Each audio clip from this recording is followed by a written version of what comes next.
आज संविधान दिवस भी है। हम भारत की अब बात करेंगे। संभल में जिस तरह हिंसा हुई और अब उसको लेकर जो राजनीति तेज हो रही है।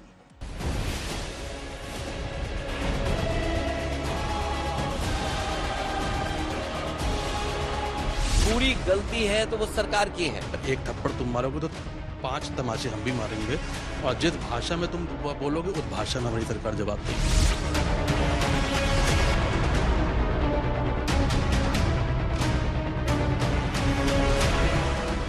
वहाँ पुलिस की ज्यादतियों को देखेंगे। संभल में जो कुछ प्रशासन कर रहा है 100% गलत कर रहा है।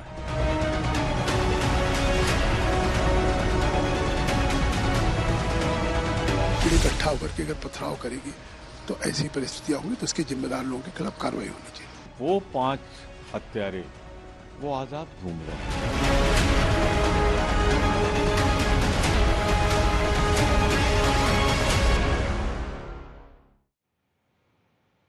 आज संविधान दिवस है। संभल हिंसा पर संविधान तक का हवाला दिया जा रहा है। समाजवादी पार्टी के प्रमुख अखिलेश यादव ने संभल हिंसा के बहाने बीजेपी को संविधान विरोधी होने का आरोप जड़ दिया। एक तस्वीर संभल से आ रही है, जहां संभल पुलिस संविधान दिवस मना रही है, संविधान की शपथ ले रही है। विपक्ष यह आरोप लगा रहा है कि संभल में जो कुछ हुआ उससे साफ है कि भारतीय जनता पार्टी की योगी आदित्यनाथ सरकार संविधान में उसकी कितनी आस्था है। क्या क्या आरोप है, सुनिए।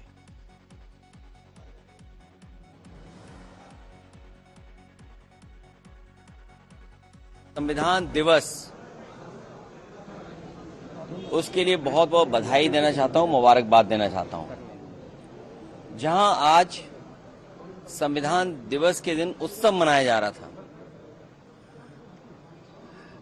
सच्चा उत्सव तभी है जब संविधान के रास्ते पर चलें। संविधान के रास्ते पे चलने में ही उत्सव मनाना है। और हम सब समाजवादी लोग हैं, सच्चे समाजवादी, संविधानवादी लोग हैं। हम वो समाजवादी लोग नहीं जो संविधान को कोरा कागज समझते हों।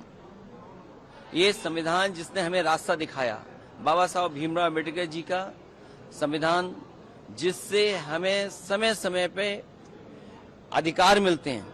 हमारी संविधान रक्षा करता है। संविधान हमारा संजीवनी है। संविधान हमारे पीढ़ी का प्रकाश स्तंभ है। तो संविधान के प्रति हमारा पूरा सम्मान है। और उस समय उत्सव मनाना, जब संभल में जिस तरह का काम सरकार ने किया है, जानें चली गई हैं, गम के साए में कैसे उत्सव मनाया जा सकता है जहां जानें चली गई और न्याय नहीं मिल रहा है। संभल हिंसा पर तनातनी लगातार बढ़ रही है। विपक्ष का आरोप यह है कि उत्तर प्रदेश पुलिस ने गैर कानूनी बंदूकों से हिंसा को अंजाम दिया। तो योगी आदित्यनाथ सरकार के एक मंत्री कह रहे हैं कि हर तमाचे का जवाब 5 तमाचों से दिया जाएगा। देखिए, हम जाएंगे, वहाँ पुलिस की ज्यादतियों को देखेंगे, वहाँ क्यों ये घटनाएं ऐसे हुई इसके बारे में भी विचार करेंगे। जो नौजवान मारे गए हैं उनके परिवार वालों से मिलेंगे और उनसे भी हम पूछेंगे कि इस परिस्थिति का कारण क्या है। तो हम इन घटनाओं के बारे में विस्तृत जानकारी करेंगे। इसके बाद रिपोर्ट उसकी बना के हम अपने राष्ट्रीय अध्यक्ष को देंगे। पुलिस कभी अपनी करनी को देखती है? पुलिस अपने किए हुए कार्यों की जिम्मेदारी लेती है? ये गोली लगी, इनका कहना आपस में मारेंगे। आप बताएं, कोई एक दूसरों को आपस में मारेंगे? आजकल ये प्रवृत्ति चल गई है, पुलिस 2 असलहा रखती है।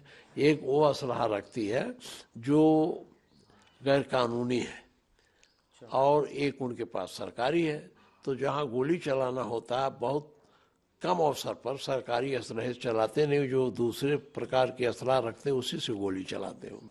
दंगे को रोकने के लिए, उपद्रवियों को रोकने के लिए, दंगाइयों को रोकने के लिए हम जो भी तरीका होगा हम उसे इस्तेमाल करेंगे। हम उस सिद्धांत पे नहीं चलेंगे कि अगर एक थप्पड़ मारा है गाल में तो दूसरा गाल आगे करेंगे। अगर एक थप्पड़ तुम मारोगे तो 5 तमाचे हम भी मारेंगे और जिस भाषा में तुम बोलोगे उस भाषा में हमारी सरकार जवाब देगी। और संभल हिंसा के बहाने संविधान का सवाल केंद्रीय मंत्री गिरिराज सिंह ने भी उठाया। गिरिराज सिंह ये कह रहे हैं कि संभल में हमला जो हुआ है वो दरअसल संविधान पर हुआ है, क्योंकि कोर्ट के आदेश का पालन किया जा रहा था, तब एक भीड़ ने पुलिस पर हमला कर दिया।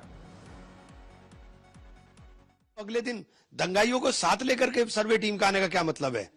दंगाई साथ क्यों चल रहे थे सर्वे टीम के साथ? कौन लोग थे जो नारे लगा रहे थे? आप जाकर के दूसरे के धार्मिक स्थल के ऊपर नारे लगाओगे और झगड़ा कराओगे और उसके बाद फिर सीधे गोली मार दोगे, तो आप ये क्या है? ये है सुनियोजित दंगा, ये सुनियोजित दंगा है। और इनके खिलाफ हत्या के मुकदमे दर्ज होने चाहिए पुलिस वालों के खिलाफ।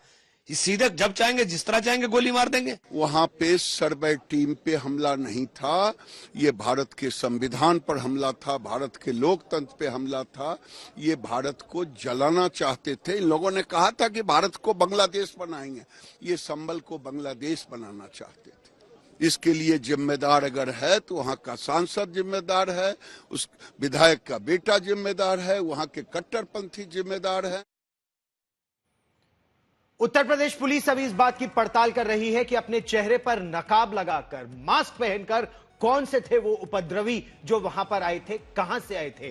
ड्रोन कैमरों की मदद से उनकी पहचान करने की कोशिश की जा रही है। पुलिस का कहना है कि एक सोची समझी सुनियोजित साजिश के तहत पुलिस पर और आर्कियोलॉजिकल सर्वे ऑफ इंडिया की टीम जो कोर्ट के आदेश पर वहां पर पड़ताल कर रही थी, उस पर हमला था और दोषियों को बख्शा नहीं जाएगा। संविधान दिवस है, लेकिन पुलिस में सूत्रों के मुताबिक भारत में संविधान हिंसा करने की आजादी नहीं देता है।